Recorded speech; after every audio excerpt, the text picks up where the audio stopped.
अस्सलाम वालेकुम वरहमतुल्लाहि वबरकातुहू। आप सुन रहे हैं ये वाक़या horror stories Israel YouTube channel पे।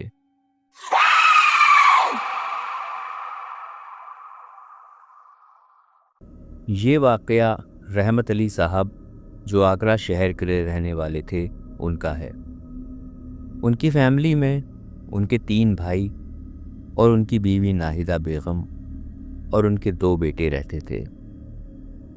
रहमत अली साहब का कोयले का कारोबार था और दुकान का सारा कोयला वो घर पर बने गोदाम में रखा करते थे।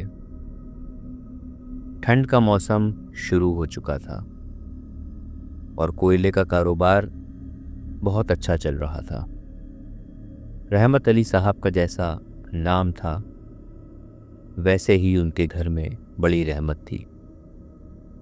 जिंदगी पुरसुकून गुजर रही थी। धीरे धीरे ठंड रोज बढ़ रही थी। नाहिदा बेगम रात का खाना बनाकर अभी बैठी ही थी कि तभी जोर की बारिश शुरू हो जाती है। थोड़ी देर बाद रहमत साहब और उनके तीनों भाई भी दुकान से घर वापस आ जाते हैं। नाहिदा बेगम सोचती हैं, खाना लगाने से पहले थोड़े और कोयले डाल देती हूँ, लेकिन टोकरी में कोयले ख़त्म हो चुके थे। वो टोकरी और चिमटा लेकर कोयले लेने गोदाम जाती हैं। अभी उन्होंने कोयले निकालना शुरू ही किए थे कि अचानक चिमटा किसी चीज़ से टकराता है और टन की आवाज़ आती है। वो इसे अपना वहम समझकर फिर से कोयला निकालना शुरू कर देती हैं, लेकिन इस बार और तेज़ आवाज़ आती है। वो जब डाल्टेन की रोशनी उस पर डालती हैं तो उनके हवास उड़ जाते हैं। वहाँ पर उनको एक ढक्कन दिखाई देता है, जिसको खोलने पर अंदर डेग में सांप का एक जोड़ा बैठा था, जो कि बड़े बड़े 2 काले नाग थे। वो सहम जाती हैं और गोदाम से भागती हुई आती हैं और वो सारा हाल रहमत साहब और अपने तीनों देवरों को बताती हैं। देवर वहाँ जाते हैं और जब उसमें हाथ डालने की कोशिश करते हैं तो वो सांप का जोड़ा उनको काटने के लिए लपकता है। रहमत साहब उनको मना करते हैं कि इसको मत छुओ और जैसा है वैसे ही इसे बंद कर दो। इसी में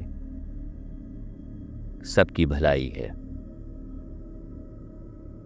लेकिन इनके दिलों में लालच समा चुकी थी, क्योंकि वो डेग सोने और चांदी के जेवरात से भरी हुई थी। नाहिदा बेगम का एक देवर उनसे कहता है कि आप एक बड़े बर्तन में पानी खौला कर रख दीजिए। वो ऐसा ही करती हैं और रहमत साहब मना करने पर भी वो लोग नहीं सुनते। इसके बाद वो लोग खौलता हुआ पानी डेग के अंदर डाल देते हैं, जिससे सांप का जोड़ा झुलसकर मर जाता है। बाहर बारिश और तेज हो चुकी थी। बादल जोर जोर से गरज रहे थे, मानो फट ही पड़ेंगे।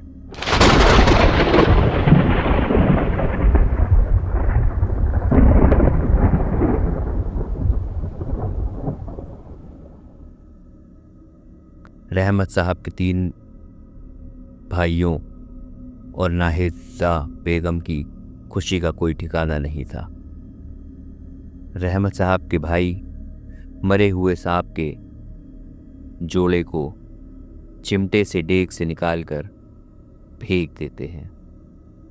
इतना जेवर देखकर सभी की आंखें चौंधिया जाती हैं।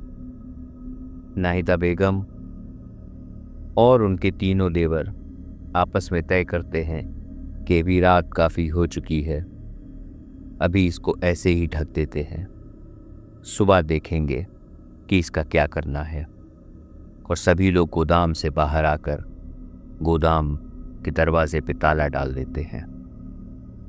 अब चलो कल सवेरे जल्दी उठकर इसको थोड़ा थोड़ा करके यहाँ से निकालेंगे, तब तक ये डेग यहीं हिफाजत से रहेगी। सब लोग खाना खाकर अपने अपने कमरे में सोने के लिए चले जाते हैं।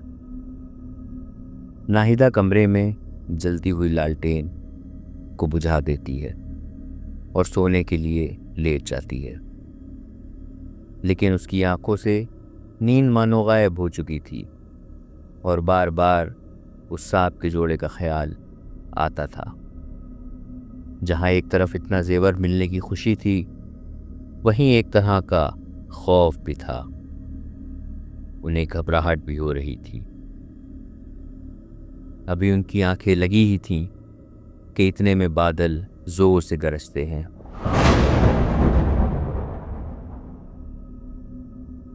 और दरवाजे पर जोर जोर से दस्तक होने लगती है और उनकी आंखें खुल जाती हैं। जैसे ही वो दरवाज़ा खोलने के लिए आगे बढ़ती हैं, वह एकदम से दस्तक बंद हो जाती है। फिर वो दरवाज़ा खोल कर देखती हैं तो उन्हें वहां पर कोई भी नहीं दिखाई देता। वो कमरे में आकर रहमत साहब को बताने के लिए सोचती हैं, लेकिन रहमत साहब सो चुके थे। वो उन्हें उठाना मुनासिब नहीं समझती है। इसी पसोपेश में उनकी आंख लग जाती है। सुबह सवेरे जल्दी उठकर गोदाम के अंदर जाते हैं। नाहिदा बेगम एक छोटा संदूक लेकर अपने देवरों के साथ देख के पास जाती हैं और देख का ढक्कन हटाती हैं, लेकिन अब उन लोगों को जो दिखाई देता है उससे वो सब दंग रह जाते हैं, क्योंकि उस देग में सिर्फ राख ही राख भरी हुई थी। ना कोई सोना, ना जेवर। सब अपना सिर पकड़कर बैठ जाते हैं और एक दूसरे से बहस करने लग जाते हैं कि सारा जेवर रात को ही निकाल लिया होता तो आज ऐसा ना होता। लेकिन रहमत साहब अपने भाइयों को समझाते हैं कि खामोश हो जाओ, जो हमारी किस्मत में नहीं था वो हमें कैसे मिलता। अब ये बहस छोड़कर सब दुकान चलने के लिए तैयारी करो। सब लोग खामोशी से नाश्ता करते हैं। सबके चेहरे पर एक उदासी छाई रहती है और उसके बाद दुकान जाने के लिए जैसे ही निकलते हैं तो रहमत साहब का सबसे छोटा भाई कहता है कि मेरी तबीयत कुछ ठीक नहीं लग रही है, आप लोग दुकान चले जाएं, मैं बाद में आ जाऊंगा। लेकिन उन लोगों के जाते ही उसकी तबीयत और ज़्यादा ख़राब हो जाती है और कुछ ही घंटों में वो देखते ही देखते अचानक से दम तोड़ देता है। रहमत साहब को इत्तला दी जाती है और वो अपने बाकी दोनों भाइयों के साथ आनन फानन में घर आते हैं। घर पर मातम का एक माहौल था। इस हादसे को भी 3 दिन ही बीते थे कि उनका मंझला भाई, जो कि ट्रक से दुकान के लिए कोयला लेने जा रहा था, उसका भी एक्सीडेंट हो जाता है और उसकी भी मौत हो जाती है। रहमत साहब दोनों भाइयों के जाने से बहुत गमज़दा हो जाते हैं, लेकिन अभी तो गमों का सिलसिला शुरू ही हुआ था। ये कोई नहीं जानता था इस हादसे में अभी और भी हादसे जुड़ना बाकी हैं। 1 हफ्ते के बाद ही रहमत साहब का तीसरा भाई, जो बाकी दोनों भाइयों से बड़ा और ज़्यादा समझदार था, वो भी बीमार हुआ और उसी बीमारी से उसका भी इंतकाल हो गया। देखते ही देखते 10-12 दिनों के अंदर उनके तीनों भाई उनका साथ छोड़ जाते हैं। नाहिदा बेगम रहमत साहब से कहती हैं कि ये सब उस सांप के जोड़े को मारने का नतीजा है। अब जाने क्या होगा। हम लोग बहुत बड़ी मुसीबत में पड़ चुके हैं। हमसे बहुत बड़ी भूल हो गई है। रहमत साहब क्या बोलते, उन्होंने तो पहले ही मना किया था। धीरे धीरे सब इस हादसे को भूलने की कोशिश करने लगते हैं और जिंदगी अपने मामूल पर वापस आने लगती है। नाहिदा बेगम भी घर के कामों में मसरूफ हो जाती हैं। एक दिन वो घर का काम निपटा कर लेटी ही थीं कि बच्चे स्कूल से आ जाते हैं और खाना खाने के बाद छत पर खेलने चले जाते हैं। कुछ ही देर बाद उनका बड़ा बेटा भागता हुआ आता है और डरा हुआ होता है। वो अपनी माँ से कहता है फजल छत से गिर गया है और उसके सिर से बहुत खून निकल रहा है। नाहिदा बेगम बदहवास सी भागती हुई बच्चे के पास जाती हैं। उसकी सांसें अभी चल रही थीं। आस पड़ोस वाले भी आ जाते हैं। रहमत साहब को इत्तिला करवाई जाती है। पड़ोसियों की मदद से उसे अस्पताल ले जाया जाता है, लेकिन वहां पहुंचने पर पता चलता है कि वो पहले ही ख़त्म हो चुका था। नाहिदा बेगम तो जिंदा लाश बन जाती हैं। रहमत साहब ने खुद को बड़ी मुश्किल से संभाला था, वरना औलाद खोने का गम बहुत बड़ा था।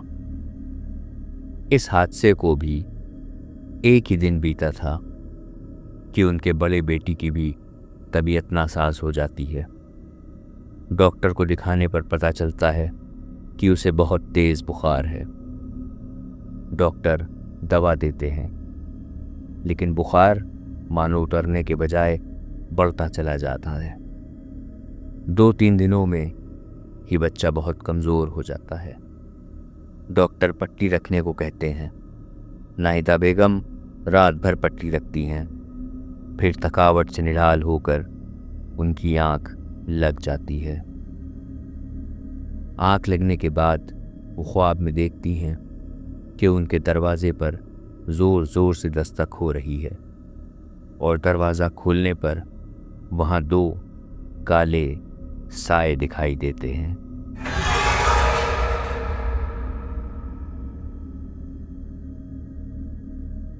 वो कहते हैं तुम लोगों ने जिस तरह हमें तड़पा कर मारा था, अब उसी तरह तुम सारी उम्र तड़पती रहोगी। और तभी नाहिदा बेगम की आंखें खुल जाती हैं।